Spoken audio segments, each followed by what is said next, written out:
ये मैं शिव पुराण पढ़ रही हूँ। इसमें 11 खंड हैं। मैं 4 खंड पढ़ चुकी हूँ और 5वें खंड का पहला अध्याय भी मैं पढ़ चुकी हूँ, जिसका वीडियो मैंने नहीं बनाया है।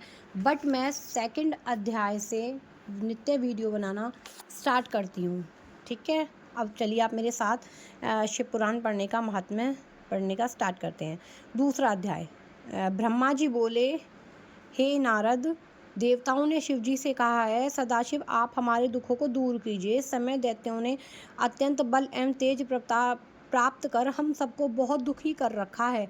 अब हमसे ये कष्ट सह नहीं जाते, इसलिए हम आपकी शरण में आए हैं। ये सुनकर शिवजी बोले, हे देवताओं, मुझे तुम्हारे सब दुख कष्ट मालूम हो गया है, परंतु त्रिपुर के असुर बड़े धर्मात्मा एवं दाता हैं। इन्हीं गुणों के कारण वे सब आनंद पूर्वक रहते हैं। हे संसार में पुण्य के समान और कोई अन्य वस्तु इतनी आनंदमय नहीं है। जब तक उनका पुण्य वृद्धि पर है, तब तक वे मारे नहीं जाएंगे। हमको यह उचित नहीं है कि हम अपने भक्तों की व्यर्थी नष्ट कर दें। इसके साथ ही हम तुम्हारे कष्ट भी नहीं देखे जाते, क्योंकि जो हमारी शरण में आता है हम उसकी अवश्य ही रक्षा करते हैं। इससे तुमको अब यह उचित है कि तुम विष्णु के पास जाकर अपना सारा दुख खोए। हे नारद, यह सुनकर सब देवता शिव जी के आदेश अनुसार विष्णु के पास गए। उन्होंने स्तुति करने के पश्चात अपने सब दुख उनसे कहा तथा हर प्रकार से विष्णु की पूजा में प्रवृत्त हुए। तब विष्णु ने देवताओं की विनती सुनकर वेद एवं शास्त्रों के अनुसार यह उत्तर दिया, हे देवताओं, सनातन से शिवजी की भक्ति एवं पूजा पुण्य प्रदान करने वाली है। शिवजी की पूजा होने वाले स्थान पर कोई दुख या कष्ट नहीं रह सकता। देवताओं ने यह सुनकर दुखी हो निवेदन किया, हे देवताओं के स्वामी, इस समय हम सब दुखी तथा अधीर हैं। यह बात स्पष्ट है कि जब तक त्रिपुर के असुर जीवित रहेंगे, हमको कभी भी शांति नहीं मिलेगी। अब आप ही बतलाएं कि हम सब कहाँ जाएं। या तो आप हम सबको बिना मृत्यु के मार डालिए, या त्रिपुर का नाश कीजिए। इन दोनों कामों में से एक काम करके आप हमारे कष्टों को दूर कीजिए, जिससे आपको भी प्रशंसा होगी। हम सब शिवजी के आदेश अनुसार ही प्रसन्न होकर आपके पास आए थे। यह कहकर सब देवता चुप हो गए। तब विष्णु ने शिवजी की आज्ञा का विचार कर सोचा कि किसी न किसी प्रकार इन देवताओं का दुख अवश्य दूर करना चाहिए।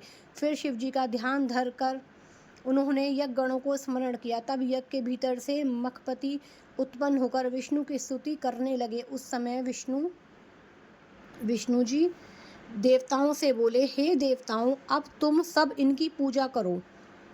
देवताओं ने उसी समय प्रसन्न होकर शंखनाद किया तथा मख अर्थात यज्ञ करके मखपति का ध्यान धरते हुए उनकी पवित्र स्तुति की।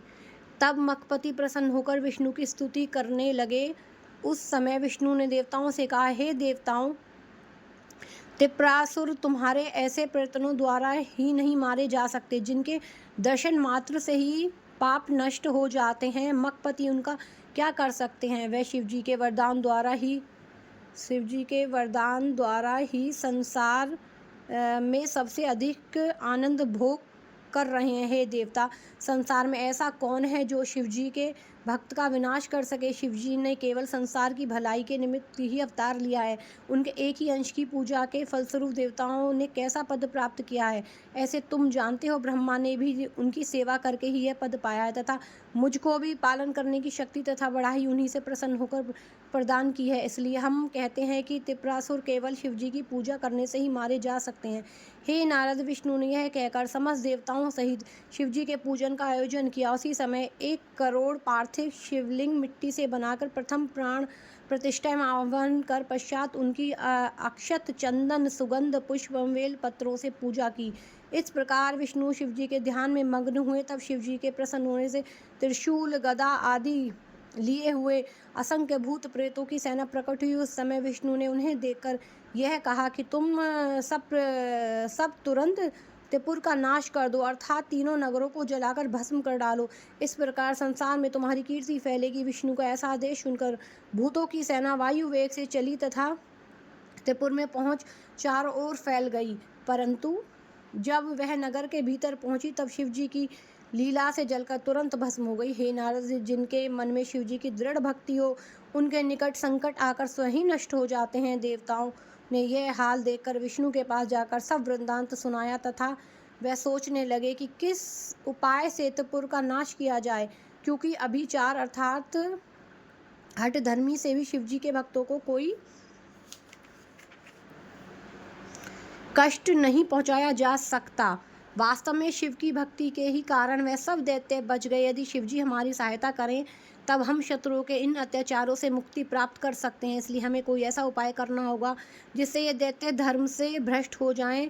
उस स्थिति में शिवजी ने स्वयं ही उनके नष्ट कर देंगे। विष्णु ने यह विचार कर देवताओं से कहा, हे देवताओं, अब तुम सब लोग अपने घरों में जाकर शिवजी के नाम का जप करो तथा दिन रात पार्थिव शिव पूजन करके उनकी स्तुति करो। विष्णु के ऐसे वचन सुनकर समस्त देवता अत्यंत प्रसन्न हो अपने घर को गए। इस प्रकार से हमारा शिव पुराण का 5वें खंड का दूसरे अध्याय संपूर्ण हुआ। शिव पुराण का अपना ही महत्व है। उसे पढ़ने से सारे रोग दोष संकट सब नष्ट हो जाते हैं। ये मैं आपको कोशिश करूँगी कि हर पाठ आपको मैं सुना सकूँ। इसके बाद मैं आरती करती हूँ शिव जी की। आप चाहें तो आप भी मेरे साथ कर सकते हैं, ऐसा नहीं है। जब मेरे सारे अध्याय हो जाएंगे तो देखिए, ये मेरी शिव पुराण की किताब है। ये मेरे भोले बाबा, मेरी पार्वती मैया, देखिए देखिए देखिए देखिए। अब मैं शिव जी की आरती करूँगी। आरती इसी में है, मैं इसी में इससे ही कर लेती हूँ। ऐसे मुझे आती है आरती तो शिव जी की।